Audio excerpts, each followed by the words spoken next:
안녕하세요. 법정모독의 황영준입니다.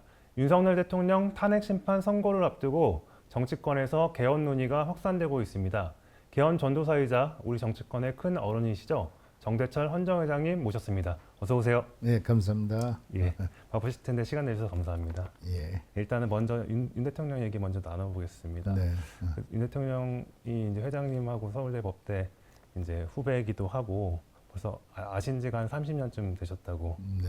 들었는데, 제가 기억나는 게 윤 대통령이 이제 회장님 처음 찾아왔을 때 제가 검찰의 정대철입니다, 이렇게 얘기를 했다고 생긴 했는데, 게 비슷하게 생겨서 그런 별명을 만들어져서 원판을 배러 왔다고 그런 적이 있었어요. 그게 회장님이 한 30년 가까이 28, 9년 되지 않았나 그렇게 생각됩니다. 그게 회장님이 뭐 대표하실 때나 뭐 이럴 때인가? 그때까지는 아니고 예. 바로 부총재할 때 했던 기억이 있습니다.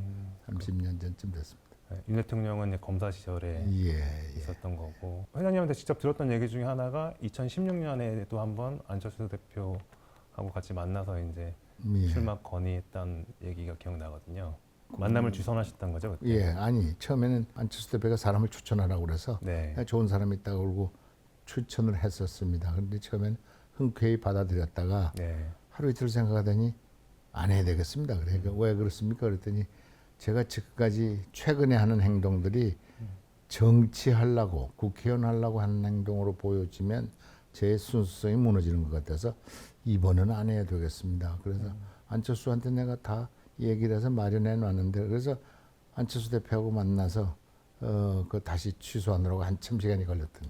그게 2016년 이제 그게 20대 뭐 총선. 정확히 그쯤 될 겁니다. 예. 그때만 해도 대통령 되기 전까지는 그 회장님 보시기에는 윤 대통령이 정치에 잘 맞는 나는 사람이라고 정치에 생각하시나요? 맞는지는 몰라도 예. 상당히 정의로운 사람, 음. 꽤 옳게 생각을 하는 그런 특징을 가진 사람으로 나 굉장히 좋아하고 일부 그를 높이 평가했습니다. 작년에 이제 비상계엄 선포와 이 탄핵 과정을 보면서 어떤 생각 드셨어요? 그거는 조금 판단 잘못한 판단 미스 실수라고 저는 보여집니다. 계엄을 선포를 하려면 네. 계엄이 헌법 77조인가에 의하면 전시 사변 이에 준하는 비상사태에 의해서 계엄을 선포할 수 있는데 그런 사태가 아니거든요. 그래서 네. 계엄 요건을 충족시키지 못한 판단 미스였다. 이렇게 돼서 그게 위헌일 수 있고 그게 지금 탄핵으로까지 연결되지 않았나 이런 생각이 네. 듭니다. 탄핵 이제 되고 나서 석 달 지났는데 그 이후에 진영 갈등이 더 심화된 것 같아요.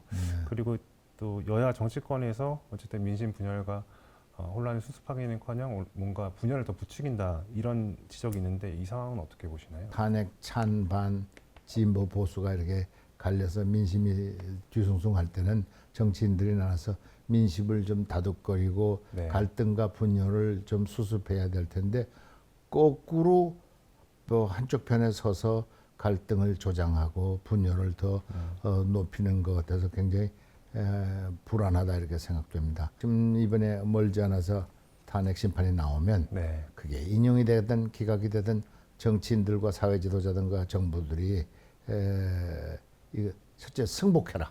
결과에 승복하고 그리고 다시 평상으로 돌아가라.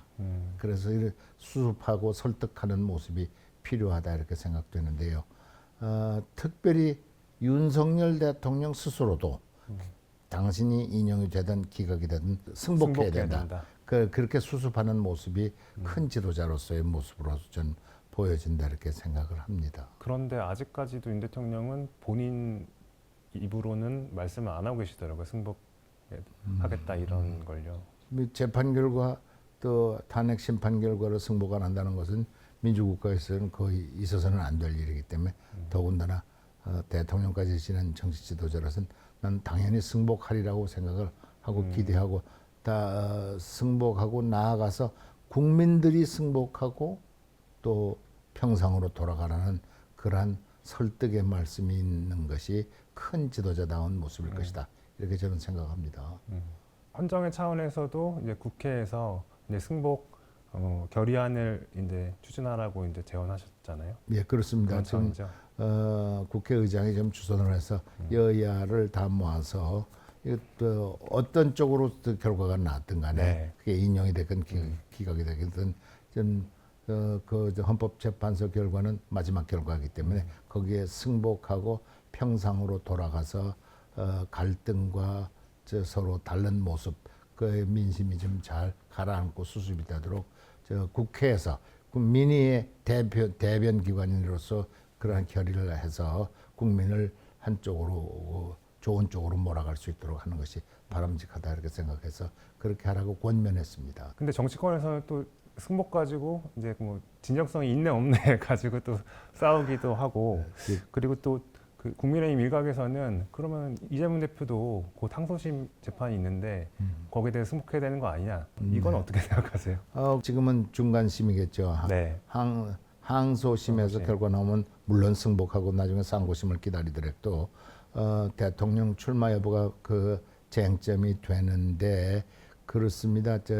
우리나라 헌법에 의하면 헌법 84조인가 하면 예. 대통령은 임기 중에 내란과 외환죄를 빼놓고는 소추당하지 아니한다 네. 이렇게 되어 있는데 소추라는 것은 새로운 사실이 드러나서 소추를 당하는 것이고 예. 기존에 재판하던 것은 그대로 갈 수밖에 없다는 것이 다수설입니다. 그러면 회장님은 어쨌든 그 헌법 84조에 대해서는 현직 대통령이라 하더라도 재판은 받아야 된다. 물론이죠. 이런 입장이신 아니 거죠? 재판이 계속성하는 거니까 예. 새로 소추돼서 새로 재판을 하는 경우에는 대통령으로서 예. 외환 내란 예. 그거 둘 빼놓고 하는데 딴 것은 다 받지 아니한다 그랬습니다만은 어떠한 것이라도 재판이 진행 중인 것은 계속할 수밖에 없다는 것이 다수설인 것 같습니다. 만약에 탄핵이 기각돼서 윤 대통령이 복귀를 하면 정상적인 직무 수행 가능할 거라고 보십니까? 지금 자기 약속한 대로 탄핵이 기각이 되면 네. 개헌을 통해서 제왕적 대통령제를 권력구조를 바꿔서 그 내각 책임제가 됐건 또는 분권형 대통령제 이원정부제가 됐건 플러스 4년제 중임제를 보통 이제 분권형 대통령 플러스 4년제 중임제를 같이 합니다. 네. 그렇게 되건 그렇게 하고 어떻게 하겠느냐? 제가 보기에는 그대로 대통령을 계속하기에는 좀 상황이 어려워졌어요.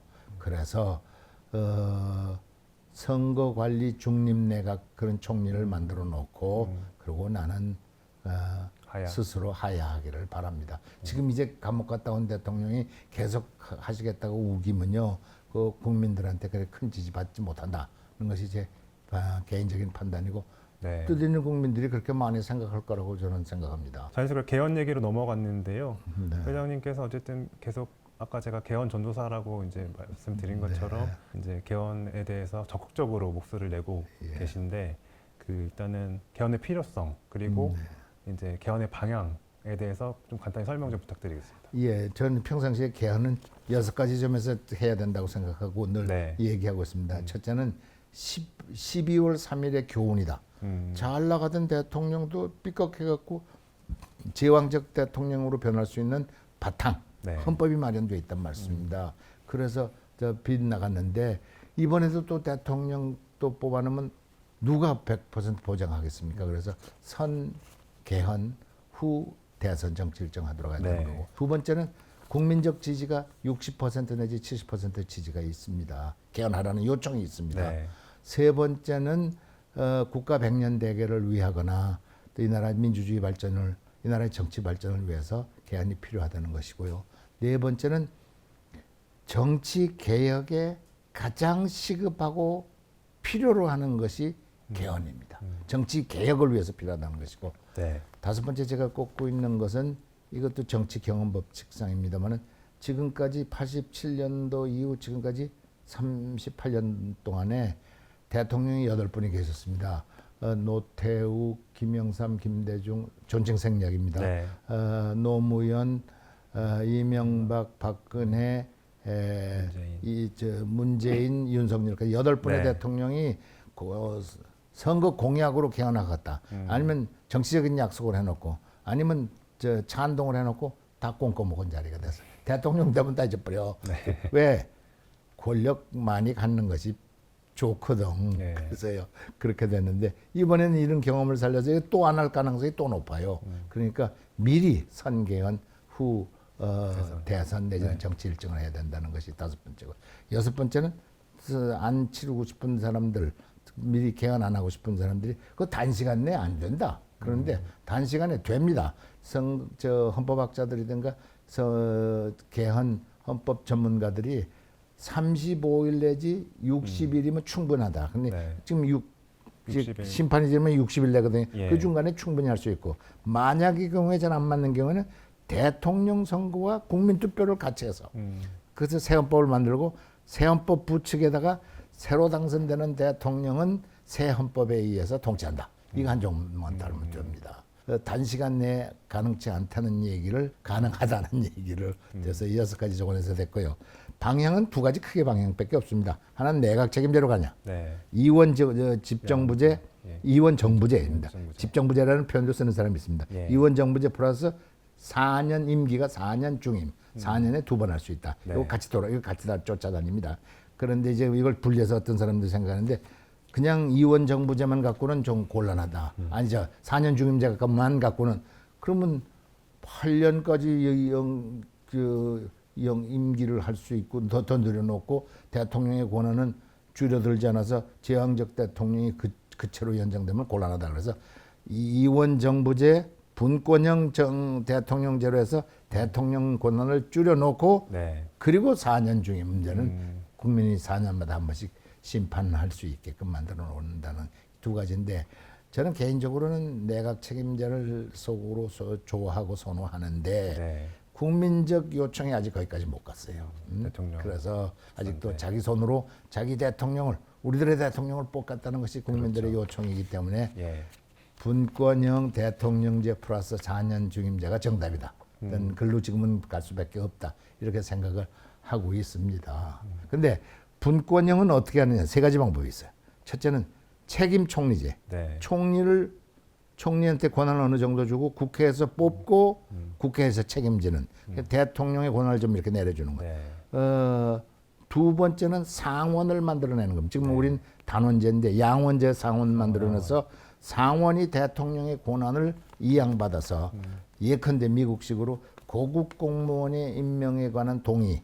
그럼 미국은 전부 고급 공무원들은 장관까지도 다 상원의 동의를 받아야 됩니다. 이렇게 네. 대통령의 권한을 내는 것. 3번째는 지방 분권에 강화합니다.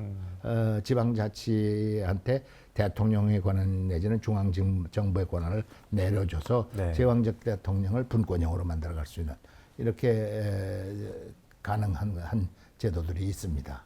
그래서 지금은 당장은 이거 셋 다 못하면 그 중에서 하나 책임 총리제를 하면서 지방 분권 강화를 한다든가. 네.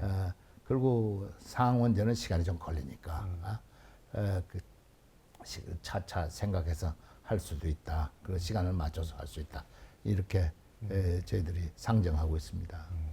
그러면 일단은 국민들이 동의하는 큰 틀에서의 이제 개헌, 그러니까 부분만 먼저 이제 바꾸고 네. 나머지는 이제 나머지 그 이후에 뭐 하더라도 전문이라든가 네. 직접 민주주의에서 국민 소환이라든가 국민 발안제라든가 뭐 여러 가지 그 국민 기본권, 특별히 국민 기본권을 이 38년 동안에 고치지 않았기 때문에 이렇게 고쳐야 될 건 많습니다. 네. 근데 이런 거는 이번엔 급한 원 포인트로 보통 원 포인트 네. 권력 구조를 원 개편만. 포인트만 해서 네. 단시간 내에 여야 합의해서 해낼 수 있다. 이렇게 해내야 한다. 이런 것이 저희들의 지금 기본 방향입니다. 뭐 회장님 말씀대로 그렇게 이제 몇 가지만 골라서 한다면 어쨌든 60일 내 가능하다. 그렇습니다. 공감이 되긴 하네요. 근데 아까 말씀하셨던 것 중에서 이제 분권을 이렇게 너무 또 시키다 보면은 그러니까 대통령, 그러니까 일단은 이제 행정부 입장에서는 대통령하고 총리를 나누고 또 국회도 이제 상원 하원으로 쪼개면 뭔가 이제 만약에 서로 또 정당이 다르거나 이렇게 할 때는 뭔가 더 혼란이 또 극심해지거나 그러진 않을까요? 그거를 이제 조정을 하고 그걸 네. 또 잘 분할을 해서 네. 그것이 혼란이 없도록 할 수 있는 그 제도적 장치, 법적 조치가 있어야 됩니다. 그냥 다 나눠만 놓고 네. 그 나눔을 어떻게 나누고 어떻게 순서대로 어떤 어려움이 있을 때는 어떤 것을 극복할 수 있다 이런 것들이 법과 제도에서 마련돼야 혼란이 없을 것입니다. 근데 사실 제일 중요한 것 중에 하나가 이제 이재명 대표가 이제 개헌 논의에 대해서는 좀 소극적이잖아요. 계속 일단은 탄핵부터 하고 뭔가 개헌 논의에 대해서는 탄핵 국면 전환론이라고 이제 계속 뭔가 언급을 꺼리시는데 이거는 계속 설득을 계속 하셨던 것 같은데 처음에는 회장님께서도. 탄핵을 희석시킨다. 네. 탄핵을 물타먹는다 이런 뜻인데요. 근데 탄핵이 이제 거의 다 왔으니까 그 말이 쑥 들어가고 요새는 내란을 수사하고 내란을 마무리할 때까지 그런데 그건 보기 나름으로 지금은 내란 사태가 계속되는 건가? 그건 좀 과한 것이 아닌 건가? 그래서 얼핏 보기에는 개헌 안 하기 위한 네. 회피 방법으로 갖다 대는 말 아닌 건가? 그래서 최근 애들은 이재명 대표만 빼놓고는 네. 여야 아까 국민 여론 70%. 네. 전체 지도자 여야 할 거 없이 뭐 여튼 야당에도 주자들도 저 다. 대통령 후보로 있는 그 김부겸, 네. 김동연, 김경수 이 세 분들이 예. 다 그러니까 야당의 지도자들 그리고 거기다가 제가 지금 가끔씩 모임을 가는 벌써 작년 말 이후 5번 이상 모임을 가는 국가 원로들 네. 저 국회의장 출신 네. 7, 8명, 국무총리 출신 7, 8명, 저처럼 양당 대표 출신 7, 8명, 20명 전원 22명 전원이 개헌해야 된다고 강조를 하고 있습니다. except 예외가 이재명 대표거든요. 네. 이재명 대표도 최근엔 말에 의하면 조금씩 바뀌고 네. 있다. 이제 그런데 좀 더 두고 봐야 됐고요. 네. 그래서 이재명 대표만 우리가 집중적으로 설득을 해서 아까 필요성, 절박성, 그다음에 단시간 내에 원 포인트로 권력 구조만 한다. 그리고 아까 필요성 6가지를 쫙 제가 전화로도 한번 작년 올해 1월달에 한 2, 30분 전화했고 네. 연구해 보겠다 그러는데 아직도 연구 중인 것 같습니다. 언제까지 도대체 연구를 하시는 건지. 만약에 이제 회장님 말씀대로 이제 조기 대선이 열릴 경우에 바로 개헌하는 방법도 있는데, 가령 국민의힘 한동훈 전 대표나 김동연 지사 같은 경우에는 그러니까 임기 단축을 전제로 해서 이제 다음 정부에서 개헌 추진하는 방안을 얘기하고 있거든요. 이 부분은 아주 그 현명한 거라고 생각해요. 지금 우리나라가 네. 5년 단임 대통령이 있고 그다음에 국회의원 총선이 4년마다 지방의원 선거에서 그래서 4년 중에 3년은 선거하느라고 국민 생활이 안정이 안 되고 그렇습니다. 그래서 적어도 저 임기를 3년 해서 대통령 선거와 국회의원 총선은 같이 맞춰서 네. 하고 지방선거는 어떻게 같이 맞추던가 그건 그다음 하더라도 그래서 선거의 해를 좀 줄여서 안정적으로 국민 생활을 유도하자 그런 뜻으로 그 한동훈 대표가 그랬던가요? 그래서 상당히 그리고 또 다른 국회의원들도 그렇게 네, 아니 다른 정치 지도자들도 예. 그렇게 주장하는 분 많아서 이건 설득력 있고 좋고 현명한 제안이다 이렇게 생각합니다. 조기 대선 얘기로 좀 넘어가 볼게요. 네. 일단은 아까 말씀하신 것처럼 이제 윤 대통령하고 또 각별한 인연이 있으셨는데, 약간 어쨌든 회장님께서 거의 정치를 지금 한 50년 하셨는데, 일단 이걸 보면서 이제 차기 대통령은 어떤 덕목을 갖춰야 되는 건가? 뭐 차기 대통령은 첫째는요. 예. 우리가 작년에 아까 윤 대통령에서 봤듯이 우리나라가 2차 대전 후에 식민지로부터 독립된 85개 국가 중에서 산업화와 민주화를 공히 한꺼번에 성공한 네. 유일한 나라로 대단히 세계로부터 존경을 받고 선진국 대접을 받았는데 작년에 실수했단 말씀입니다. 그래서 이것을 다시 원상회복해서 세계민들한테 신뢰도를 높이고 정치, 경제, 사회 모든 원상회복해서 세계인들의 다시 존재감. 그래도 대한민국이 선진국의 자격이 있구나. 그래도 대한민국이 괜찮은 나라든 것을 이렇게 볼 수 있도록 민주주의를 다시 회복할 수 있도록 그 방면에서 대한민국을 다시 원상회복시키려는 노력이 다음 지도자한테 먼저 있었으면 좋겠다는 급박한 심경이 있고요. 네. 그 다음에는 화해, 용서, 포용의 대통령이 돼요. 왜? 지금 뭐예요? 탄핵 찬성 반대 팀으로 나눠져서 길거리 보세요. 딱 그거다 보수, 진보, 여야, 동서 이렇게 갈라져서 네. 이 나라를 그래도 함께 통합의 정치로 해서 하려면 용서하고 화해하고 포용하는 그런 정치 지도자가 나타나야 된다고 생각하고 두 번째는 지금 정치가 없어졌어. 거의 전쟁 상태에 여야 간에도. 네. 그래서 이것을 협치, 상생, 통합의 정치를 만들려고 노력을 네. 대통령이 앞장서서 야당 대표, 야당 국회의원, 시민 대표를 만들어서 정치를 다시 살리자. 네. 그들하고 그들의 소리를 경청하고 대화하고 타협하고 그래서 만들어가야 할 책임이 있다 이렇게 생각하고 또 하나는 이제 그냥 행정의 달인보다는 입법 통치 중심을 국회로 끌고 가야 돼요. 국회에서 대화하고 타협해서 입법의 달인이라고 그럴까? 네. 입법부하고 친해지는 그런 대통령이 돼야 된다고 그러고 또 하나는 대통령이 그 자기가 잘할 수 있는 것 그걸 집중해서 몇 네. 가지만 골라서 이걸 전체를 이것저것 조금씩 하는 것보다는 자기가 잘하고 능력 있는 것 짧다면 짧고 길다면 길겠지만 짧습니다. 4년이나 5년이. 네. 그거에 집중적으로 몇 가지를 선택을 해서 추진을 자기 잘할 수 있는 것을 잘해서 민주적으로 정책을 골라서 그걸 실행할 수 있도록 해야 하고 이번에 보듯이 대통령의 위기 관리 능력이 좀 있어야 됩니다. 이거 그냥 그래서 탄핵이 아니라 이제 계엄들이 갖다 대는데 네. 이 계엄으로 할 일이 아니었거든요. 대화하고 그래서 이 어려운 시기를 어떻게 넘길까 하고 많은 사람들하고 의논해서 위기 관리 능력이 있게 되기를 희망합니다. 이 여섯 일곱 가지인데 이런 대통령이 이번엔 특별히 대한민국을 아까 첫 번부터 해서 어려운 시기를 극복해서 다시 존경받는 세계인으로부터 존경받는 그 위치까지 좀 끌어올리려는 그런 강한 의지가 있는 대통령이 제일 중요하다 이런 생각이 듭니다. 그럼 아까 얼핏 이제 비상계엄을 선택한 윤 대통령에 대해서 뭔가 상한 판단을 잘못했다라고 예, 그렇게 생각합니다. 말씀하셨는데 예. 방금 말씀하셨던 이제 차기 지도자가 갖춰야 될 덕목하고 비교해 보면 윤 대통령의 또 뭘 잘못한 걸까요? 아까 얘기는 예를 들면 예. 입법의 달인데서 정치의 중심을 국회로 끌어오지 않아서 그 국회에서 여야 대표 만나야 되는데 소통하지 예를 않고. 들면 야당 대표를 2년 반 동안에 딱 한 번 만났습니다. 제가 여러 번 만나라고 직간접으로 말씀을 드렸는데 네. 그 2년 반 동안에 야당 대표를 2년 반 동안에 그 횟수로 하게 되면 30개월인데 30번을 만났어야 돼. 한 달에 한 번씩 해야 돼. 네. 근데 딱 한 번 만났단 말씀입니다.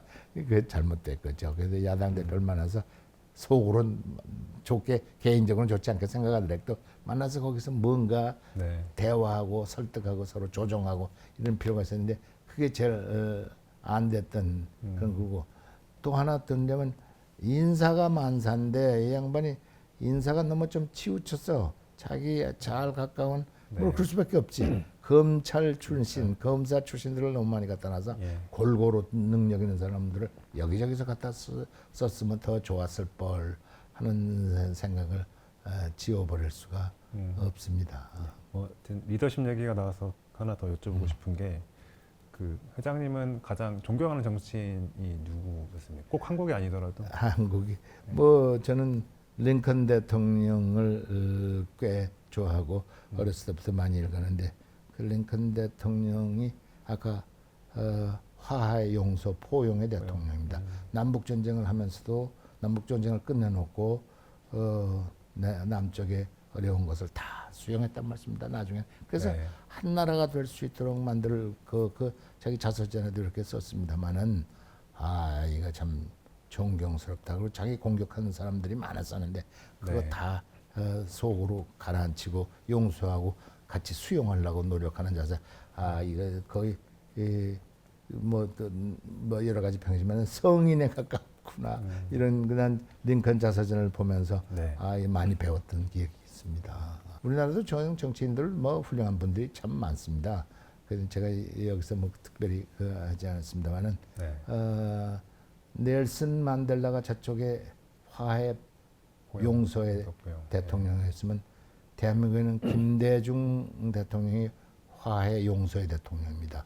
그는 자기를 저쪽에 넬슨 만델라는 흑백 문제로서 백인들이 탄압한 흑인들과 함께 더불어 살라고 용서하고 화해하고 포용했는데 김대중 대통령은 난 정책 이런 건 다음에도 자기를 못 살게 굴었던 자기 죽이려고 그랬던 박정희 대통령을 딸을 만나서 용서하고 화해하고 포용하고 박정희 대통령 기념관에 100 몇십억을 도와줬고 같은 이유로 전두환 대통령을 집권 후에 나 전두환 대통령한테 직접 들었습니다.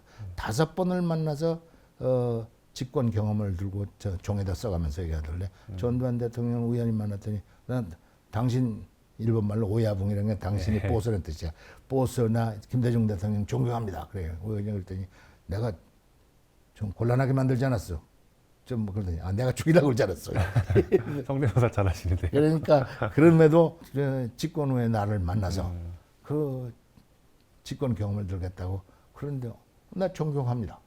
공개적으로 그래서 나 김대중 대통령 시절에 제일 편안하게 지냈습니다. 이러시더라고요.